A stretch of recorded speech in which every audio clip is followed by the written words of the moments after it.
अस्सलाम वालेकुम व्यूअर्स, मैं हूं डॉक्टर अजमल मलिक और हाजिर खिदमत हूं अपनी टीम के साथ। अपना प्रोग्राम लेकर हाजिर खिदमत हुआ हूं और आपको पता है कि प्रोग्राम का नाम है पंचायत।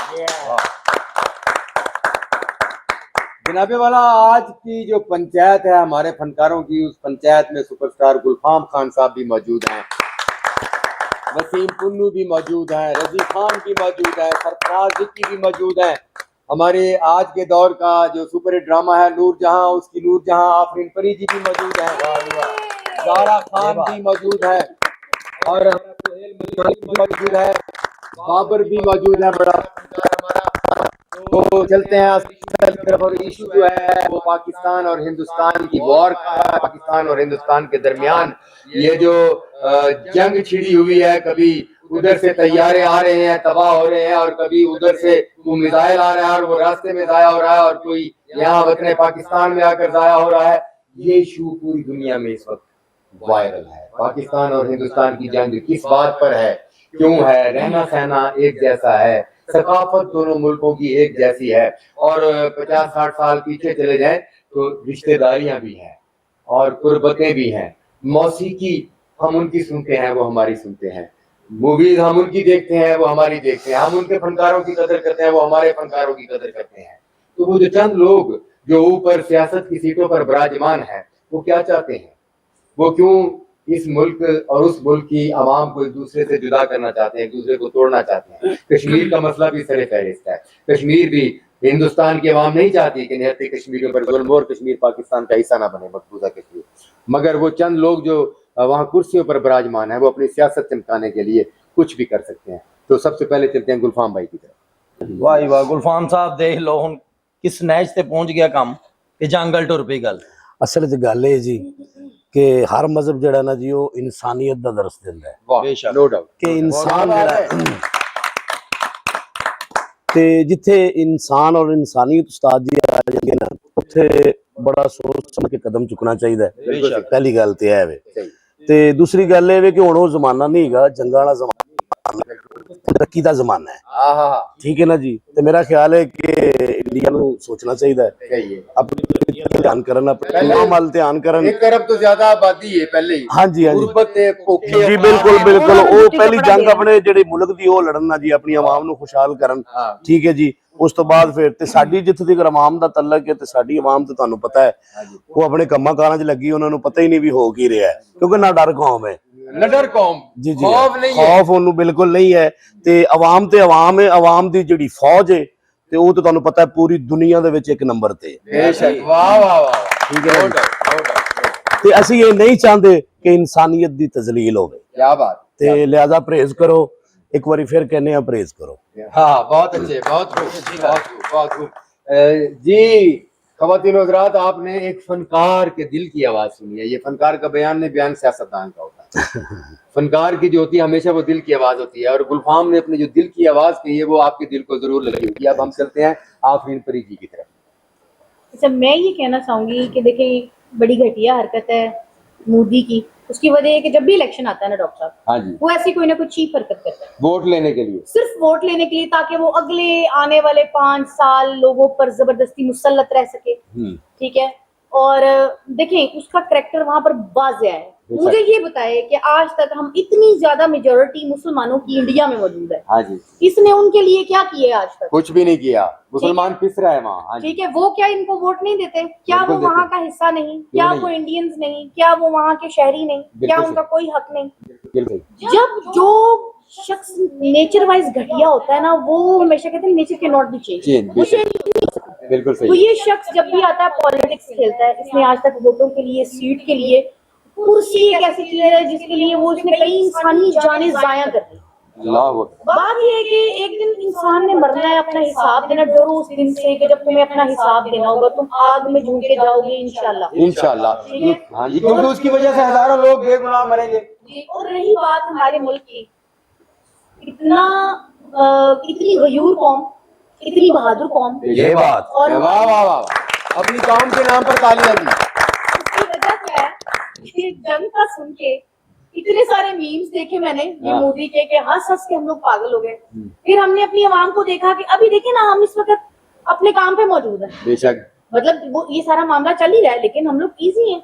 हमें कोई टेंशन डर इसलिए नहीं क्योंकि हम मुसलमान हैं। हमें पता है जो दिन हमारा कब्र में लिखा है, जो रात कब्र में लिखी है, वो कब्र में है, उससे वो बाहर नहीं हो सकती। हमारा यकीन कामिल है इस चीज की, क्योंकि हम मुसलमान हैं। हम तो इस चीज से डरते नहीं। जो रब ने लिखी है, जैसे लिखी है वैसे आनी है। अगर नहीं लिखी तो तुम कुछ कर लो, नहीं आनी। क्या बात। इसे ब्याह शादी ते अपने आप ਨੂੰ ਖੁਸ਼ ਕਰਨਾ ਹੋਵੇ ਤੇ ਫੈਰਿੰਗ ਕਰੀਦੀ ਐਦਾਂ ਤਬੀयत ਬਾਗ ਹੋ जाए।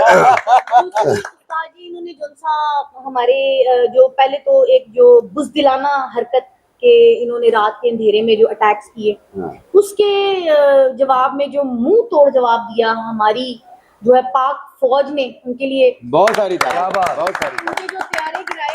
हाँ, और इनके जो वो राफेल तैयारे वो उड़ा दो तो बाकी क्या रह जाता है। इन्होंने कहा आवाम से कहा कि जी हम राफेल तैयारे हमारे पास इस वक्त नहीं है, तो इसलिए हम पाकिस्तान पर अटैक नहीं करते। इन्होंने जो अपने राफेल तैयारे मंगवा लिए, उसमें से चंद की तादाद इनके पास पहुंची। खैर जब वो आगे इनके पास उन्होंने उनको भेजा, और वो ये ऐसे थे कि जैसे हम तो पाकिस्तान को पता नहीं क्या करके आ जाएंगे। बेशक बेशक। और उन्हें ऐसा मलिया मेट किया और ऐसी ऐसी मिट्टी चढ़ाई पाकिस्तान ने कि उनकी वैल्यू ही खत्म होगी पूरी मार्केट। अब वो लोग कह रहे हैं कि साढ़े तैयारे वापस करो। नहीं ਜਿਹਨਾਂ ਦੇ ਤਿਆਰੇ हिंदुस्तान की जगह तो उन्होंने तैयारे की रेपुटेशन खराब हो गई है। ਉਹਨਾਂ ਦੇ ਮਾਲਕ ਨੇ ਕਿਹਾ, ਉਹਨਾਂ ਨੂੰ ਕਿਹਾ ਤਿਆਰੇ ਤੁਸੀਂ ਬਿਲਕੁਲ ਠੀਕ ਬਣਾਏ ਸੀ, ਤੁਸੀਂ ਦੇ ਗਲਤ ਬੰਦਿਆਂ ਨੂੰ ਦਿੱਤੇ, ਕਿਉਂਕਿ ਤਿਆਰਾ ਚਲਾਉਂਦਾ ਜਿਗਰੇ ਵਾਲਾ ਬੰਦਾ। ਠੀਕ ਹੈ, ਹੁਣ ਸਾਡੇ ਕੋ ਭਾਵੇਂ ਉਸ ਲੈਵਲ ਦਾ ਤਿਆਰਾ ਨਹੀਂ, ਇਹਨਾਂ ਦੇ ਮੁਤਾਬਕ इन्होंने हमारे F-16 नहीं देखे बेटा।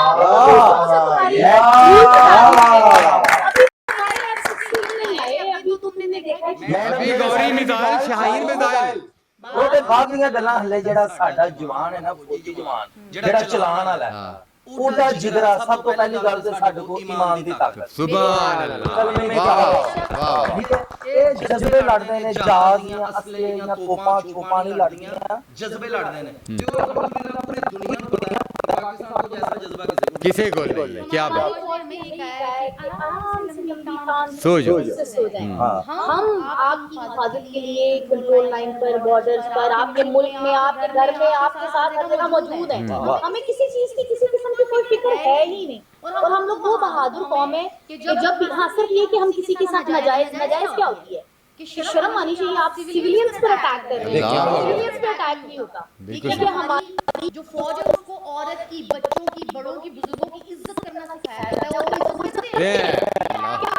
सिखाया नहीं, आपकी नस्लों में नहीं है, तो आपको क्या पता चलेगा कि क्या होते हैं, बच्चे क्या होते हैं, खवातीन क्या होती हैं, हमने कहाँ पे करना है और कहाँ नहीं करना। आप दुनिया लोग हैं, बहुत दफा ऐसा हुआ शादी करके भी निकल जाते हैं। हाँ जी हाँ जी आतंकवादी मार रहे हैं, बेचारे मासूम बच्चे को 7 साल ਦਾ, 2.5 ਸਾਲ ਦਾ, 3 ਸਾਲ ਦਾ ਹੈ, ਜੋ ਉੱਥੇ ਦੱਸਣ ਦੇ ਇਹ ਸੀ ਮੁਸੀਬਤਾਂ ਦੇ ਵਿੱਚ ਜੋ ਬੰਬ ਧਮਾਕਿਆਂ ਨਾਲ ਮਾਰ ਰਹੇ हैं। और देखिए बच्चों के साथ आप लड़ रहे हैं, बच्चों को मार रहे हैं, और जब इधर से बड़ों ने हमला किया तो आपकी चौकियां तबाह हो गई, आपकी पूरी की पूरी ब्रिगेड भाग गई और आप लोगों ने सफेद परचम लहरा दिया। इस शर्मिंदगी फौरन ये शर्मिंदगी आपने अपने ऊपर लेनी थी, तो ऐसी हरकत ही ना करते। हम तो हिंदुस्तान की आवाम, हिंदुस्तान के फनकारों से, बड़े कलाकारों से मोहब्बत करते हैं, और शायद वहाँ की फ़ौज और वहाँ के सियासतदानों को मोहब्बत का दर्स नहीं दिया गया। और आफरीन ने बड़ी अच्छी बात की कि यहाँ की फ़ौज को पहले ही एहतराम का दर्स दिया जाता है। ज़ारा खान हमारे पास मौजूद हैं, ज़रा ज़ारा खान से पूछते हैं कि क्या कहती है इस मौके पर। मैं तो सबकी बातें सुन रही हूँ, मेरे तो इल्म में इजाफा हो रहा है, जो हकीकत बात है। सही सब मुझसे मतलब सीनियर हैं, सब बड़े हैं, उम्र में नहीं, लेकिन कोई गल नहीं, मान लेने ऐसी उम्र च भी ਤੁਹਾਡੇ ਕੋਲ ਵੱਡੇ ਜ਼ਿਆਦਾ ਰਿਐਕਟ ਤੁਸੀਂ ਉਧਰ ਕੀਤਾ, ਸਾਡੀ ਤੁਹਾਨੂੰ ਫਿਕਰ ਨਹੀਂ ਸੀਗੀ। हाँ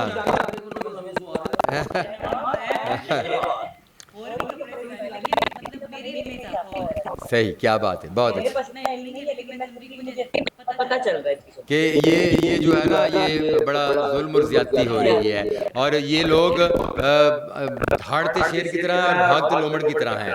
धाड़ते भी शेर की तरह नहीं, कलमा नहीं पढ़ा नहीं, कलमा नहीं ईमान साथ क्या ये है, हम अल्लाह की जात को देख सकते हैं। और हमें तो पता है कि जो होना है वो होना है। आप लोगों ने कलमा नहीं पढ़ा, आपको क्या पता साबित हकीकत नहीं होती क्या है कि मुंह से बात निकालते हैं, उसको पूरा कैसे वो करते हैं, उसको साबित करना आप वाइट झंडों के बाद रात को लोग सोते हैं, कोई ना कोई हरकत करते हैं और फिर लोमड़ी जैसी चाल हरकत करके बाद में मानते नहीं हमने है, किया। बिल्कुल सही, मतलब बिल्कुल उनकी शवाहिद हमारे पास मौजूद होते हैं जी। रजी खान जी, रजी खान एक मुहब्बे वतन पाकिस्तानी जी, और इसने पाकिस्तान थिएटर की दुनिया में बड़े बड़े आला रोल किए, आर्मी के रोल भी किए हैं, मुहब्बे वतन पाकिस्तानी के रोल भी किए। रजी खान के लिए तालियां। हम इस इशू पर बात कर रहे हैं वॉर, जंग असल में जिस चीज को ये लेके चल रहे हैं ना, ये नहीं, असल जंग है टेबल टॉक। वाह क्या बात है। ये बात बड़ी लिखी बात। अगर तो किसी के अंदर इतनी पावर हो कि वो टेबल पे अपने आप को मनवा ले, वो जंग लड़े। ये कौन सी जंग हुई? बच्चे मर रहे हैं। मोदी टेबल टॉक करेगा तो हिंदुस्तान में इलेक्शन आ जाएगा ना। ये बात है ना, ये इसको इलेक्शन है। इसको टेबल टॉक जितनी उससे आती है किसी को भी नहीं आती, क्योंकि वो टेबल मैन रहा है। अच्छा ना, उसकी बीवी है बैठा है वेटर, वेटर चाय वाला, चाय वाला, चाय वाला उसको टेबल टॉक बड़ी अच्छी आती है, उसको करनी चाहिए। हाँ। ये कौन महंगी बेच सकता हो, हैं। महंगी बेच लेंदा जी, ਉਹਨੂੰ ਚਲਾਣੀ ਆਉਂਦੀ। सारा जिंदगी में अगर मैंने पटाखे वगैरह चलाए नहीं ना, हाँ। इन्ना तो साडे ते पंजाब दे शादियां वगैरह दे सही बात है। सही बात है। ਇੱਥੇ ਤਾਂ ਡਰਾਮਾ ਅੱਛਾ ਚੱਲ ਗਿਆ ਸੀ, ਬਾਹਰ ਕੋ 300 ਬੰਬ ਚਲਾ सर मेरे लिए एक पॉइंट मेरा नोट पॉइंट है कि जंग नहीं होनी चाहिए, बिल्कुल सही। टेबल टॉक होनी चाहिए। इंसान दा बिल्कुल सही। इंसान दा खून जिदा जो है वो ले जावे। नहीं मतलब इस जंग के पस मंजर में है मकबूजा कश्मीर। जब से पाकिस्तान आज़ाद हुआ है, मकबूजा कश्मीर उनके कब्जे में, और वहाँ पर टोटल मुसलमान तबका है, और वो कई कई साल अपने घरों में कैद रहते हैं, भूखे प्यासे रहते हैं। कुछ जवान बेटी घर से बाहर निकलती है तो उसकी इज्जत महफूज नहीं रहती, इज्जत लूट ली जाती है। जवान बेटा बाहर निकलता है, उसे शहीद कर दिया जाता है। पता नहीं होता वो वापस आएगा या नहीं। आपका हिंदुस्तान का और इसराइल का अल्लाह वारिस है। हिंदुस्तान और इसराइल को एक दिन ऐसा अंजाम इनका होगा कि वो दुनिया देखेगी। अल्लाह पाक ने कहा है कुरान पाक में भी कि अल्लाह की रस्सी जो है वो दराज है, मगर ये जालिम जो हमें एक दिन शिकंजे में जरूर आएगा। यार शर्म नहीं है कि मासूम बच्चों को, औरतों को कत्ल किया जा रहा है, उनकी इज्जतों की पामाली की जा रही है, और आप जमहूरियत का राह गलाते हैं। आपके इर्द गिर्द सारा समंदर है मोदी साहब, और आपकी सरहद सिर्फ पाकिस्तान को लगती है। हमें तमीज है ना, हमने अदब सीखा है। समंदर लगता है और चाइना का बॉर्डर मिलता है आपको या पाकिस्तान का बॉर्डर मिलता है, और दोनों आपके दुश्मन हैं, और दोनों के पास बड़ी ताकत है, और हमारे पास तो बड़ी ईमान की ताकत है, कलमे की ताकत है। जिस दिन दोनों आपको पड़ गए, चाइना की जरूरत ही नहीं, पाकिस्तान ही पड़ गया, समंदर में डूबकर मरेंगे, कहाँ भागेंगे। और दुनिया भर में मुसलमानों के सैकड़ों ममालिक, यार हिंदुओं को तो एक मुल्क है यार, क्यों हिंदू मजहब को ही सफा हस्ती से मिटाना चाहते हो तुम मोदी? क्यों तुम हिंदू मजहब के जो लोग हैं उनको सफा हस्ती से खत्म करना चाहते हो? मैं तो वो हिंदू मजहब के जो लोग हैं हिंदुस्तान में बसते हैं, हमारा उनके साथ कोई झगड़ा नहीं है, मगर वो अपने इस लीडर को समझाएं कि वो लीडर दरअसल पाकिस्तान के खिलाफ नहीं है, असल में वो हिंदू मजहब के खिलाफ है और हिंदू कौम को नेस्तो नाबूद करना चाहता है। और सर आपको ये देखें, इंडियन चैनल देखें आप, वहाँ के जो लोग हैं ना, वो हिंदू कम्युनिटी है या मुसलमान है या सिख है, कोई भी है, वो भी इस चीज को शटअप कॉल दे रहे हैं कि क्या कर रहे हो तुम, ये कौन सी जंग? वो भी जंग के हक में नहीं है। जिस हम लोग कह रहे हैं कि जंग नहीं होनी चाहिए, वहां पे भी लोग, ये एक बंदा फितना प्रस्त है, ये एक बंदा अपनी आग लगा रहा है, उस एक बंदे की वजह से सारा सिस्टम डिस्टर्ब हुआ पड़ा है। उधर के लोग भी यही चाह रहे हैं, अमन होना चाहिए यार, जंग नहीं होनी चाहिए। कुर्सी के लिए तालियां जी उधर की पब्लिक के लिए, बहुत सारी तालियां। और उधर की पब्लिक ने, मोदी आपको शर्म आनी चाहिए। फिर मैं आप कह जाता हूँ, आफरीन हमें रोकती हैं, मगर क्या करें, हमारी तरबियत में शामिल है। आपके वहाँ की आवाम, आपने अपने चैनल्स देखे, हमारे चैनल देखे, आपकी आवाम जो है वो आपको गालियां निकाल रही है, आपको बुरा भला कह रही है। तो आपको तो अब शर्म आनी चाहिए, डूबकर मर जाना चाहिए मोदी, कि आपकी आवाम आपके हक में नहीं है और आप वोट लेने के लिए ये हरकत कर रहे हैं। जी सरफराज विक्की साहब। नहीं ਇਹਦੇ ਕੋਲ ਸ਼ਾਟ ਨਹੀਂ ਇਹਦੇ ਕੋਲ ਸ਼ਾਟ ਵੀ ਹੈਗਾ ਕਿਸੇ ਕਿਸਮ ਦੀ जी सरफराज विक्की साहब। सर डॉक्टर साहब बातें बहुत अच्छी हुई हैं, आफरीन साहबा ने बहुत खूबसूरत बातें की हैं, हर चीज़ बेहतरीन है, ये लोग जो है ना, ये बारूद से लड़ते हैं, हम दरूद से लड़ते हैं। तालियां जी, भरपूर तालियां। क्योंकि हमारे पास ताकत दरूद की है, बेशक। तो वो ताकत जो है ना वो इनकी समझ में नहीं आ रही है, और वो ना सारी जिंदगी आएगी इनकी।